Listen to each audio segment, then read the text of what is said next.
জীবনের প্রথমবার ফ্লাইটে জার্নি করার জন্য পৌঁছে গিয়েছিলাম নেতাজি সুভাষচন্দ্র বোস ইন্টারন্যাশনাল এয়ারপোর্ট কলকাতাতে। আর আমার গন্তব্যস্থল ছিল দিল্লি। প্রথমবার ফ্লাইট জার্নি করছি বলে ফ্লাইটের ডিপার্চার টাইমের প্রায় 2-2.5 ঘন্টা আগেই এয়ারপোর্টে পৌঁছে গিয়েছিলাম। যেহেতু আমি ফ্লাইট ধরবো তাই প্রথমেই আমাকে চলে যেতে হবে ডিপার্চার সেকশনে। এবার এখানে স্মুথলি এন্ট্রি করার জন্য তোমার ফ্লাইট টিকিটে থাকা বারকোডটা এখানে স্ক্যানারে স্ক্যান করতে হবে। সেটা তুমি মোবাইল দিয়ে সফট কপি টিকিট দিয়েও করতে পারো। তাছাড়া টিকিটের প্রিন্ট আউট আর আধার কার্ড সিকিউরিটিকে ম্যানুয়ালি দেখিয়েও এন্ট্রি করা যায়। এন্ট্রি করতেই প্রথমে এক্সরে মেশিনে ব্যাগ চেক করা হবে, তারপর করতে হবে চেক ইন। আর এখানে চেক ইন করার জন্য সেলফ চেক ইন কিওস্কো রয়েছে। আর এদিকে রয়েছে বিভিন্ন এয়ারলাইন্সের চেক ইন কাউন্টার, যেখানে লাইন দিয়ে চেক ইন করতে হয় ম্যানুয়ালি।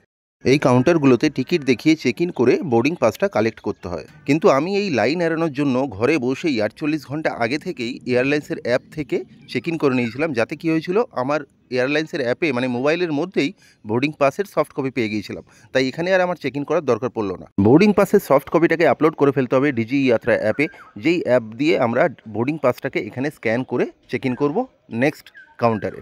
ডিজি ইয়াত্রা অ্যাপ দিয়ে বোর্ডিং পাস স্ক্যান করে নেক্সট স্টেপে যেতেই আরেকবার সিকিউরিটি ব্যাগের চেকিং হবে।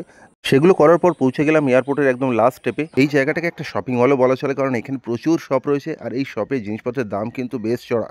তাছাড়া এখানে থাকে প্রচুর গেট, যেই গেটগুলো দিয়ে প্যাসেঞ্জাররা ফ্লাইটে প্রবেশ করে।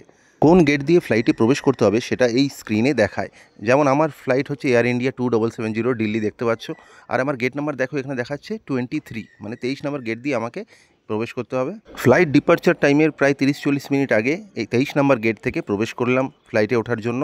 আর এই হচ্ছে আমাদের ফ্লাইট, যেটা করে আমরা দিল্লি যাব।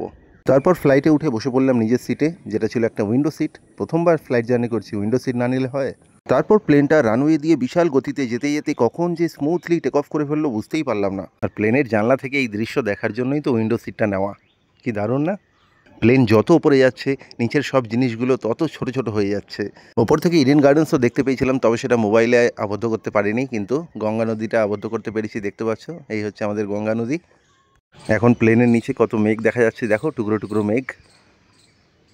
কি অপরূপ দৃশ্য দেখো, কি অপরূপ দৃশ্য! পুরো মেঘের চাদরে ঢাকা, তার ওপর দিয়ে প্লেন যাচ্ছে স্পিডে।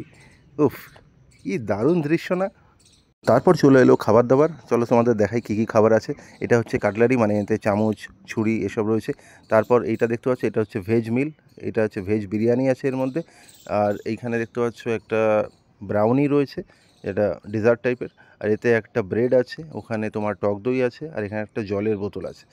এই হচ্ছে ভেজ বিরিয়ানি, যার সাথে ছিল একটা আলুর দমের মতো সবজি, খেতে ভালোই ছিল। তারপর খেয়েছিলাম এই ব্রেডটা মাখন দিয়ে, মাখন দেখতে পাচ্ছ। আর তারপর ছিল এই ব্রাউনিটা খুব সুন্দর ছিল। তারপর ছিল এই পান মশলাটা। খাওয়া দাওয়া শেষ করার পরই ওরা দিয়ে দিল চা বা কফি। আমি চা নিয়েছিলাম। কলকাতা এয়ারপোর্টের চেক ইন থেকে শুরু করে সব কিছু সিকিউরিটি, তারপরে বোর্ডিং পাস, সব কিছু মিলিয়ে মিশিয়ে তারপরে ফ্লাইটে উঠে যা এয়ার হোস্টেসদের ব্যবহার, সার্ভিস, খাবার দাবার সব কিছু মিলিয়ে মিশিয়ে খুব ভালোই পরিষেবাই পেয়েছিলাম। আর সব কিছুই মোটামুটি স্যাটিসফ্যাক্টরি ছিল। কিছু আমার খুব একটা খারাপ কিছু লাগেনি, সব ভালোই লেগেছিলো। আর আমাদের Kolkata to Delhi flight time ছিল 2 ঘন্টা 15 মিনিট মতো, কিন্তু আমাদের ফ্লাইটটা 2 ঘন্টা 5 মিনিটেই দিল্লিতে ল্যান্ড করিয়ে দিয়েছিল। বাই দ্য ওয়ে, টেক অফের থেকে ল্যান্ডিংটা কিন্তু আরও বেশি স্মুথ ছিল। আশা করি ভিডিওটা তোমাদের ভালো লেগেছে। তোমাদের যদি আরও কিছু জানার থাকে তোমরা কমেন্ট করতে পারো।